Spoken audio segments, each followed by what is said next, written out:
VD. Satheesan സാധാരണ പറയുന്നത് എല്ലാം നുണയാണ് എന്ന നല്ല ബോധ്യം ഞങ്ങൾക്കുണ്ട്, അങ്ങനെ ഉണ്ട്. എന്നാലും പൊതുസമൂഹത്തിന്റെ മുമ്പിൽ വീണ്ടും പറഞ്ഞതാണല്ലോ. ആ സിനിമയിൽ സലീം കുമാർ പറയുന്നുണ്ട് ബിരിയാണി കൊടുക്കുന്നുണ്ട് എന്ന് പറഞ്ഞേക്കുന്നുണ്ട്. ആളുകളെ ആവർത്തിച്ച് പറയാണ്. ഈ ഗീബൽസിന്റെ ഒക്കെ നുണകളെ പോലെ ഇതിങ്ങനെ ആവർത്തിച്ച് പറയാണ് വി.ഡി. സതീശൻ. ആവട്ടെ, ഞങ്ങൾ പോയി വയനാട്ടിലേക്ക് ഇവര് വാങ്ങി എന്ന് പറയുന്ന ആ പ്രദേശത്തേക്ക് ലൈവ് ഇട്ടുകൊണ്ട്, ഫേസ്ബുക്കിൽ ലൈവ് ഇട്ടുകൊണ്ട് ഞങ്ങൾ ഡിവൈഎഫ്ഐക്കാർ പോയി. മാധ്യമങ്ങളിൽ പലരും എത്തി. ഞങ്ങൾ അതിന്റെ പുറത്തു നിന്ന് ആ ദൃശ്യമൊക്കെ കാണിച്ചു. അവിടെ ഒരു പണിയും നടന്നില്ല. പണി നടന്നില്ല എന്ന് മാത്രമല്ല, ഒരു വീട് പണി നടത്തണമെങ്കിൽ ഇതുപോലെ കുടിലല്ലല്ലോ. എന്തൊക്കെ പെർമിഷനുകൾ എടുക്കണം? അവിടെ അവർ ഭരിക്കുന്ന പഞ്ചായത്ത്, മേപ്പാടി പഞ്ചായത്ത് അപേക്ഷ കൊടുത്തോ? ഒരു വെള്ള പേപ്പറിലെങ്കിലും അപേക്ഷ കൊടുക്കണ്ടോ?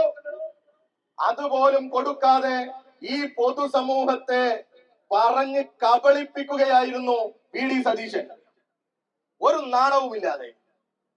അങ്ങനെ ഞങ്ങൾ അതിന്റെ മുന്നിൽ കുടിൽ കെട്ടി വന്നു, ഒരു സമരമായി, ഒരു പ്രതീകാത്മകമായി. കാരണം ഈ കേരളത്തിന്റെ ആകെ ശ്രദ്ധയിലേക്ക് ഇത് കൊണ്ടുവരണം. ഒരു കാട്ടുകൊള്ളയാണ് ഈ വി.ഡി. സതീശന്റെ നേതൃത്വത്തിൽ നടക്കുന്നത് എന്ന് ഈ നാടിനെ ബോധിപ്പിക്കാനുള്ള ഉത്തരവാദിത്വം ഒരു സംഘടന എന്നുള്ള നിലക്ക് ഞങ്ങൾക്കുണ്ട്. അതുകൊണ്ടാണ് ഞങ്ങൾ അവിടെ കുടിൽ കെട്ടി പ്രതീകാത്മകമായി ഒരു സമരം നടത്തിയത്.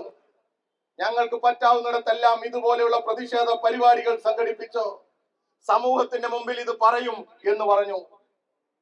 അപ്പോ നിങ്ങൾ മാധ്യമ പ്രവർത്തകർ ചോദിച്ചു ഈ പ്രതിപക്ഷ നേതാവിനോട്, അവിടെ ഡിവൈഎഫ്ഐക്കാരൻ കുടില് കെട്ടി സമരം ചെയ്യുന്നു എന്ന്. അപ്പൊ എന്താ പറഞ്ഞത്? അടിച്ചിറക്കും അവിടെ നിന്നാ, അടിച്ചിറക്കുന്നു ഡിവൈഎഫ്ഐക്കാരെ. ആവട്ടെ, പ്രതിപക്ഷ നേതാവേ, നിങ്ങൾ അടിച്ചാലും നിങ്ങൾ കൊന്നാലും നിങ്ങളുടെ എല്ലാ തോന്നിവാസങ്ങളും ചോദ്യങ്ങളായി ഈ പൊതുസമൂഹത്തിന്റെ മുമ്പിൽ ഞങ്ങൾ ചോദിച്ചുകൊണ്ടേയിരിക്കും. മരിച്ചു വീഴേണ്ടി വന്നാലും, നിങ്ങളുടെ ഗുണ്ടകളുടെ അക്രമങ്ങൾ ഏറ്റുവാങ്ങേണ്ടി വന്നാലും ഈ ചോദ്യങ്ങൾ ഞങ്ങൾ ആവർത്തിച്ചു കൊണ്ടേയിരിക്കും. നുണ പറഞ്ഞ് നിങ്ങൾ അങ്ങനെ രക്ഷപ്പെട്ട് കളയുമെന്ന് നിങ്ങൾ കരുതേണ്ട. ഞങ്ങളിൽ അവസാനത്തെ സഖാവ് ജീവനോടെയുണ്ടെങ്കിൽ നിങ്ങളുടെ എല്ലാ തോന്നിവാസങ്ങളും ഈ പൊതുസമൂഹത്തിന്റെ മുമ്പിൽ ഞങ്ങൾ വിളിച്ചു പറയും. നിങ്ങൾക്ക് നിങ്ങളുടെ പണം ഉപയോഗിച്ച് കുറച്ച് മാധ്യമങ്ങളെ വിലക്ക് വാങ്ങാൻ പറ്റും. ചില മാധ്യമങ്ങളിലൂടെ നിങ്ങൾക്ക് പ്രചരണം നടത്താൻ പറ്റും.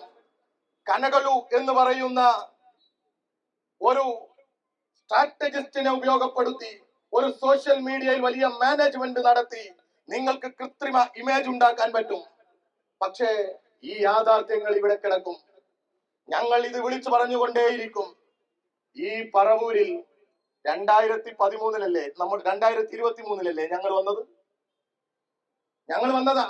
ഇവിടെ നിന്ന് നിരവധി പേരുടെ അഭ്യർത്ഥന മാനിച്ച ഇവിടെ ഒരു സംഭവമുണ്ട്, നിങ്ങൾ വന്ന് നോക്കണം. സംഭവത്തിന്റെ പേര് പുനർജനി.